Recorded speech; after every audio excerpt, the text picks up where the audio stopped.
Merhabalar arkadaşlar, Şebnem ben. Kanalıma tekrardan hoş geldiniz. Bugün sizlere şişe boyama yapacağım. Mandala çizeceğiz şişe üzerine. Mandala Hint kökenli olup daire anlamındadır.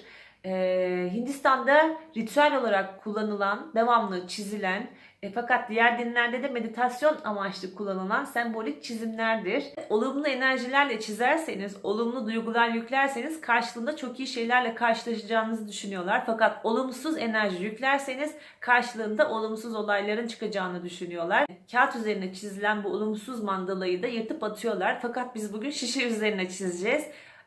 Başlayalım.